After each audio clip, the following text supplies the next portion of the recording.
Good morning, everyone, and welcome back to Coffee and Headlines, our morning get-together live here on Facebook, where we examine headlines of important news items happening in Mexico, in our state, in our city, along with comments, ideas, suggestions, and all kinds of information that we can exchange that can help us better enjoy our city, Puerto Vallarta.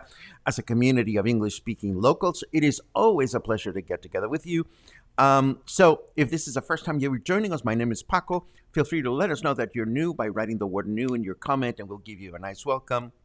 And if you have something truly important to share, just let us know by adding the letter Q at the beginning of your question or comment.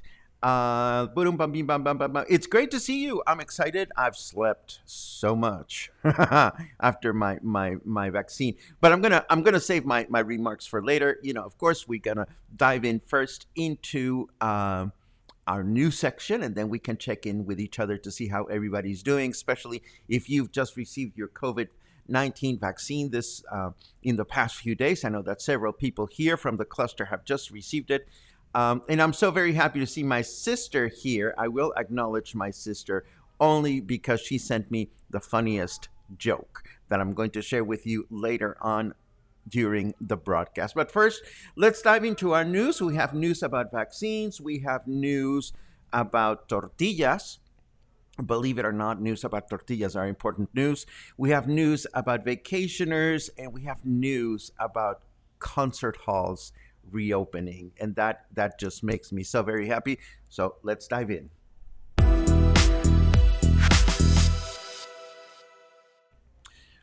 Okay, so the vaccination campaign for folks 50 to 59 and seniors that missed the bus in the previous two campaigns continues through the weekend at La Lija, and it is estimated that as of yesterday, 10,000 people have received their vaccine at that location.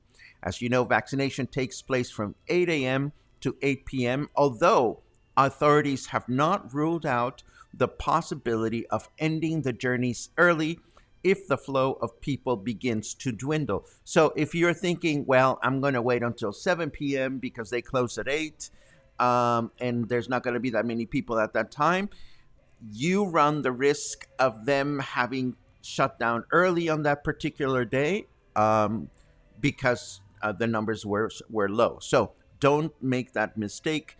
Go as early as you can. Remember, it's not organized by last name or anything.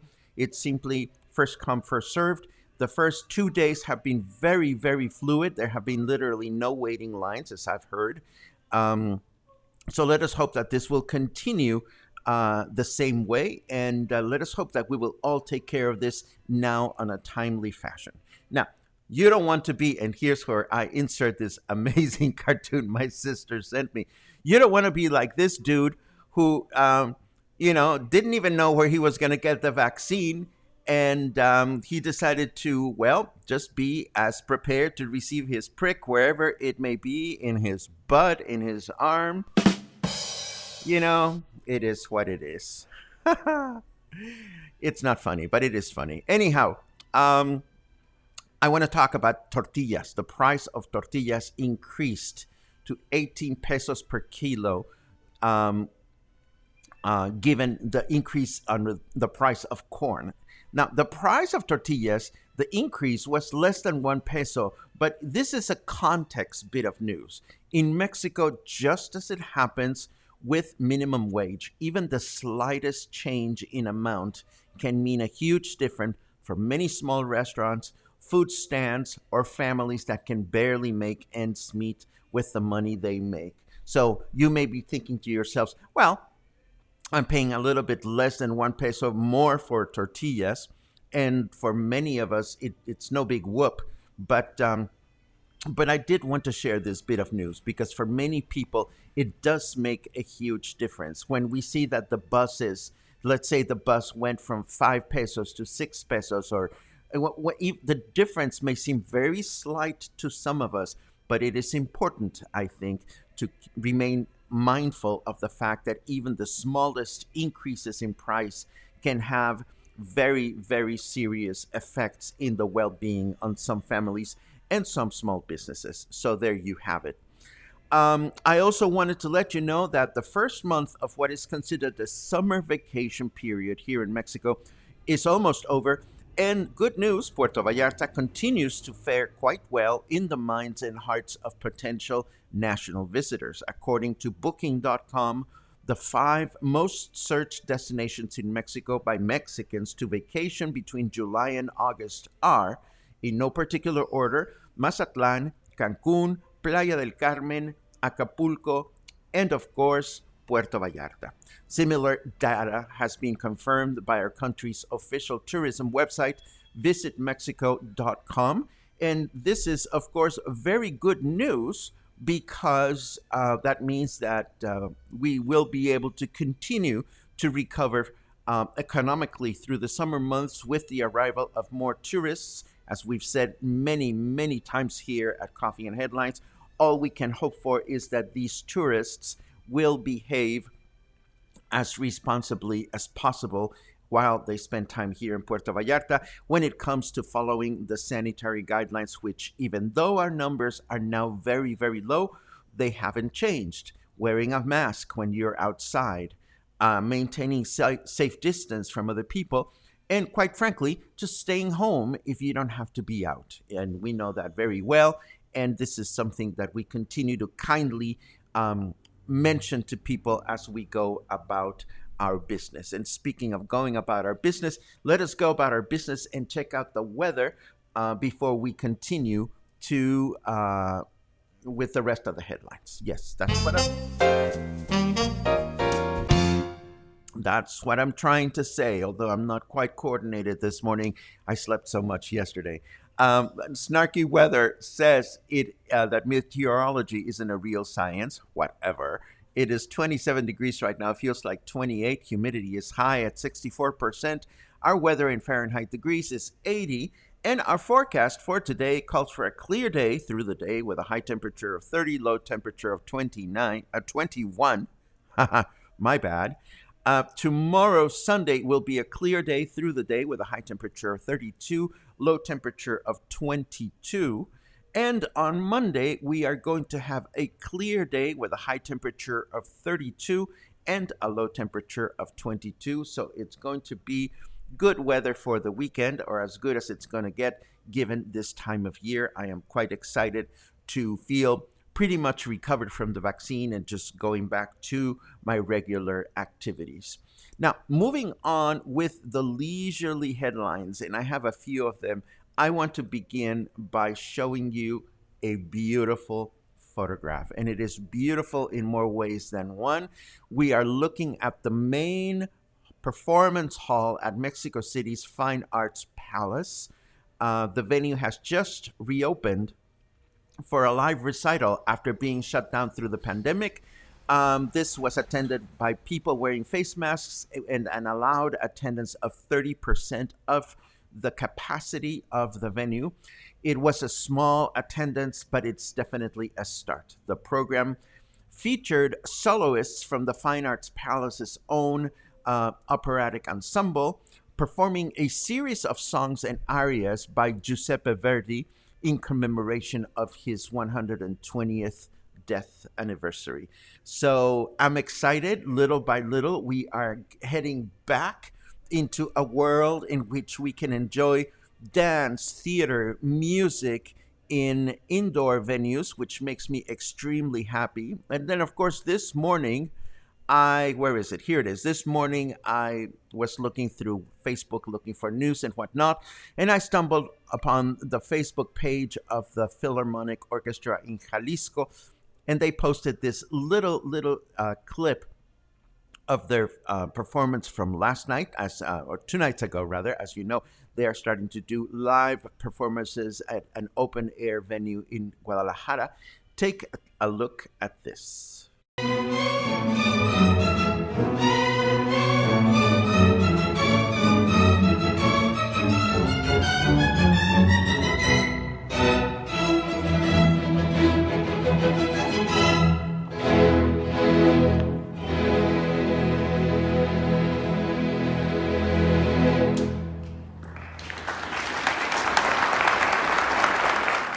So I don't recognize the piece. I have no idea what they were playing, but just the fact that live music is happening again, it just fills my heart with joy. And of course, since theaters have been given a green light to begin reopening as long as they follow the sanitary guidelines, I did something that I haven't done in well over a year, which is getting back to this regular habit of mine of taking a peek at the websites of the different venues in Guadalajara to see if there are any interesting upcoming events that are, or concerts that are make it worth going to Guadalajara to enjoy. And I was quite pleased. Well, first of all, before the quite pleased section, I looked at the Philharmonic website. They don't have any programming going on yet. I looked at the Conjunto Santander, which is another beautiful venue, and they don't have any programming yet. But let us remember that the signal to reopen theaters in the state of Jalisco has just been announced, so we can expect to see some things starting to show up in schedules in the near future. But I did go into Teatro Diana's scheduling, Teatro Diana being another gorgeous venue in Guadalajara, one of the most not traditional one, but definitely an older theater, but a beautiful theater. And they are starting to show programming for the month of October and beyond. And I was quite pleased to see this performance of Dead Can Dance, and it's one of my favorite bands, had been scheduled during the first summer of the pandemic. And I was so happy to see that it has been rescheduled for later on this year, by the month of October. Of course, we'll be more than ready to go to places like Guadalajara to enjoy live music. So this all makes me extremely happy and hopeful for the continuing return to certain things that we have not been able to enjoy. Now, for no reason at all and totally unrelated to Puerto Vallarta, I have to share with you the most bizarre televised musical performance that YouTube has ever shared with me to date. And this happened just a few days ago. And I think it's really timely because all day long I felt kind of groovy. Anyhow, let us begin by remembering how this whole business of having television specials, musical specials, was so popular in the 60s and then the 70s. There were great shows like the Carol Burnett Show and so forth and so on. And it was quite common that artists would go and perform things at these shows. And these songs that they would perform were often covers of popular hits of that time. So I am, doing my thing and watching YouTube just a few days ago. And there you have it. YouTube sent me this video, and the title of the video was Gwen Vedron, Feeling Groovy. And I said to myself, no, no, no, no, this can't be. This can't be. So let's tie things together. First of all, Gwen Vedron, amazing singer, dancer. She was very accomplished Broadway performer, and she became the second wife of the amazing choreographer Bob Fosse. There even was a television series called Fosse Vedron or Vedron Fosse, I don't remember, that explored the intricate relationship between them. So, first of all, Gwen Vedron shows up at the Carol Burnett show. And then Feeling Groovy. Feeling Groovy. I mean, the Simon and Garfunkel song, it was a huge hit in the late 60s. It was released as the full name of the song is something about it's about a bridge in New York City. It's a song that pays tribute to a bridge in New York City. But I thought to myself, oh my God, Gwen Vedron, Feeling Groovy. And I clicked on this, and it has to be the most bizarre, and dated, of course, performance you will ever find. So I am going to leave the link for this with you, along with a link to the original song, Feeling Groovy, in case you have misplaced it in your musical bank.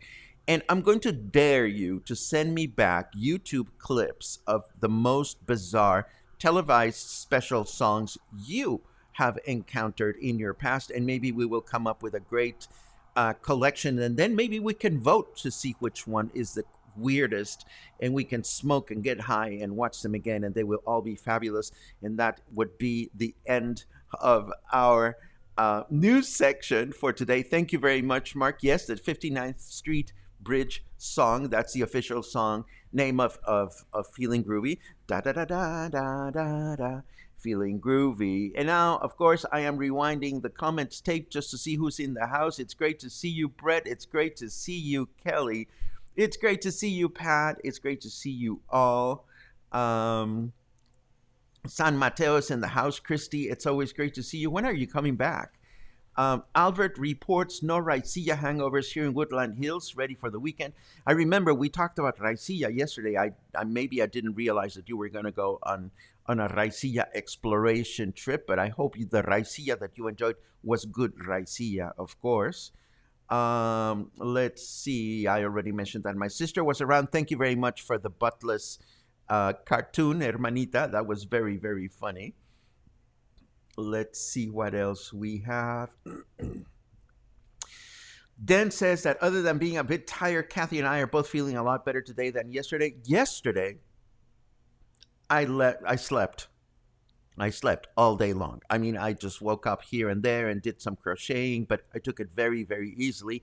And I had groovy dreams, quite literally. I had dreams of myself being dressed to the nines and riding on public buses. So it was a fun set of dreams. And I woke up this morning feeling rested and ready to go.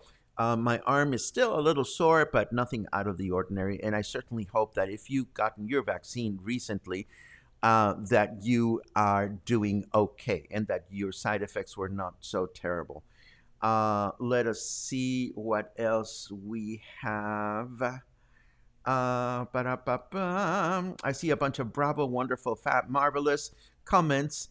I'm not entirely certain what these are about. They must have something to do with live music. But again, it is so good to know. And there's been other types of live music out there that has already reopened. As you know, for better or worse, the symphony and the opera are really big in my heart. So I want to go. I really, really do. I love DCD, Dead Can Dance. Awesome. Saw they will be in Guadalajara and Ciudad de Mexico. Wish it was in my plans to attend.